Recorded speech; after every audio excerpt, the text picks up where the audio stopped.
All right, I'm going to go ahead and get started here. So, I apologize for absence on Monday. I had some committee meetings that overlapped, and so there was not a recording on Monday.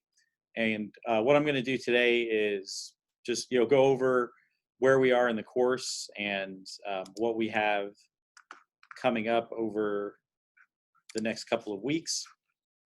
So let me share my screen here. And so we are into week 4, and we have 2 articles this week. One is on selfies, and then we have chapter 4 of the textbook. I'll be going over chapter 4 today. It has a lot to do with thesis statements and drafting, etc. So that will be what we'll work on. Our discussion activity will be over the selfies article, and I will have that posted for you as well. And as far as chapter 4 goes, chapter 4 is all about planning and drafting, and that is really the stage that we're at for this essay. Over the next couple of weeks, we'll be working on this. We will have a rough draft posted to the discussion board, so we'll have an activity for that. And let me go up here. Okay, so planning and drafting. One of the first things that you need to do is to formulate a thesis. And for this particular essay, that thesis is going to be a position that you take that seeks out a common ground solution. So, so you find some kind of approach that is going to allow the reader to see, even if they're resistant to your position, that there are aspects of your position that could, in fact, benefit them. And that's really, where you build your essay, because a common ground essay is, it has to grab the reader's attention. It has to get a resistant audience to at least consider your position. So it's a good starting point. That thesis can change over time, but setting up your argument will be a key. If you have a thesis statement that is too entrenched and aggressive in a position, it's not really going to have that potential for common ground that we're looking for. And just as an example, this exercise here talks about some different topics. So tax reform would be a good one. If you think about taxes, there are going to be people who tend to say that taxes are too high as it is, and the money's not spent well, and there's a lot of government waste, and we should cut taxes. Then there's other people who are going to say that we should raise taxes, particularly for the highest earners. It's not that common for someone to say that the government should raise my taxes, like for someone to say that about themselves, but they might say it about like companies like Amazon, that because of our tax laws don't really have much of a tax debt, just because of incentives and write-offs and the way that that's all structured. But in any case, there's a range of opinions about taxes, so it would be a good topic. So what's a common ground solution? Well, you could argue that taxes should be reformed to make them simpler. If the issue is that a lot of people are taking these exorbitant tax deductions, well, you get rid of a lot of the tax deductions and maybe just lower the overall rate. Or there have been solutions about filing your taxes with basically just a single form that fits on a note card, and that's it. Just a simplified version of it, making it more efficient, lowering the rate for a lot of people, raising it for some. But end result, that's a kind of reform. So if tax reform is your topic, you're you're not going to reach a resistant audience with a view that taxation is theft, or that we should raise taxes to 90% for millionaires or something. I mean, those positions are out there, but that's not a good approach for common ground. So that's what you're seeking to do. Wind energy.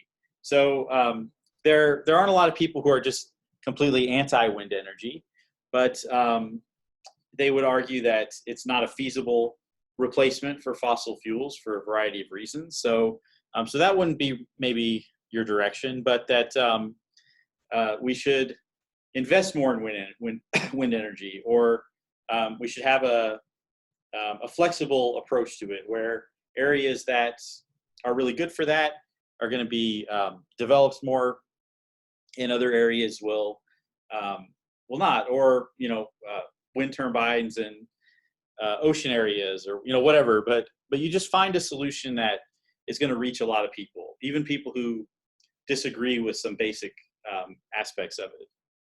Okay, so testing your thesis. This means that you're looking at the ways in which your thesis actually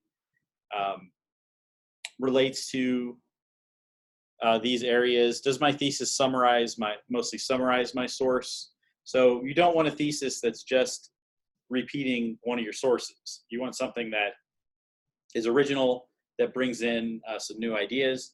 Is your thesis arguable? So can it be supported by evidence? And is your thesis about a primary source, or is it about the world? You need solid evidence to support your thesis. Okay, some pre-writing exercises.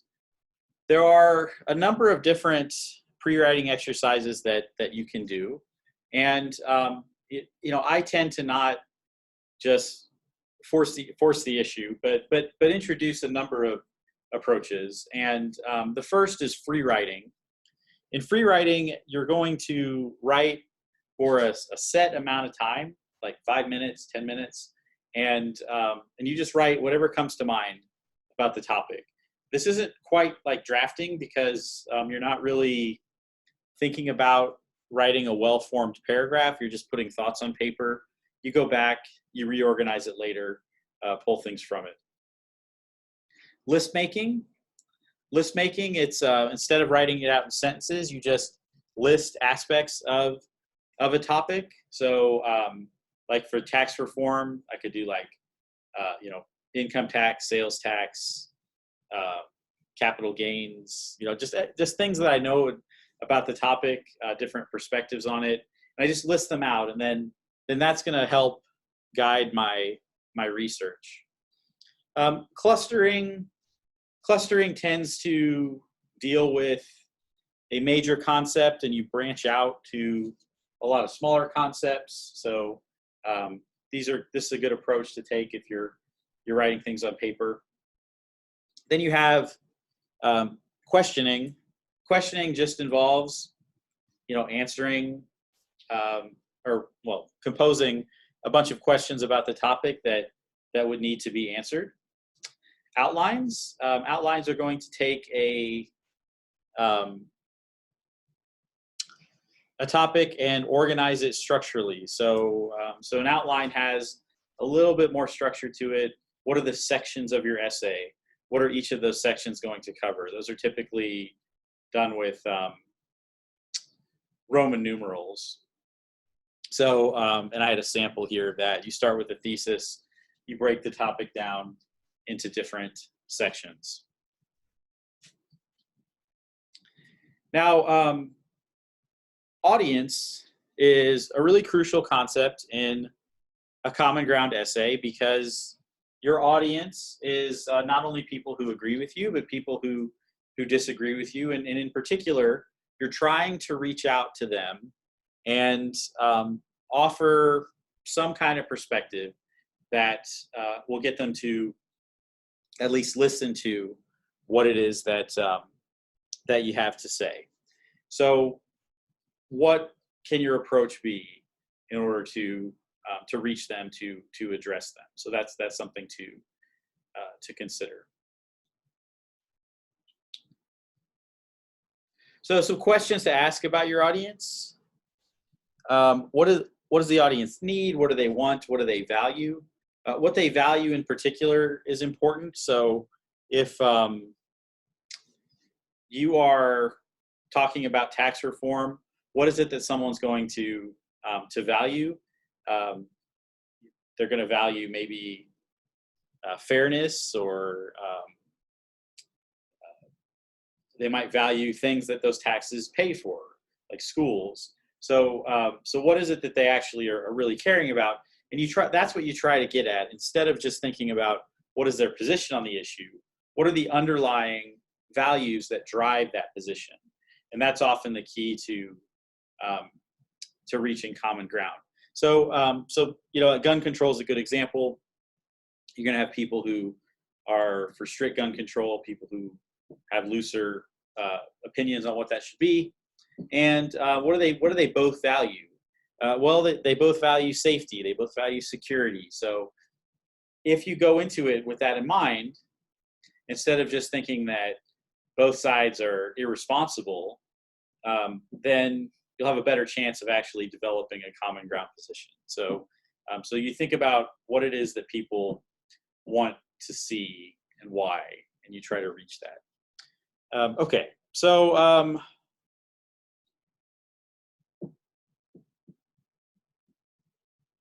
the textbook goes on to talk about things like tone and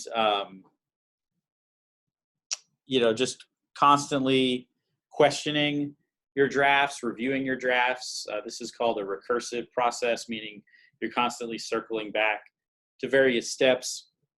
So and I think that in a research paper, you have to have kind of a blended approach where there's the pre-writing, the research, and the drafting, and you're never just finished with one and moving on to the next, but you're constantly going back and revisiting things as you go.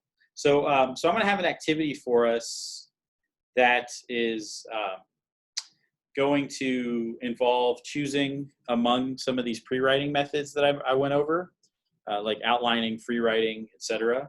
And you're going to do a discussion board where you do some pre-writing. You're going to choose 2 of those methods and post them to the discussion. So that's one thing we'll be working on.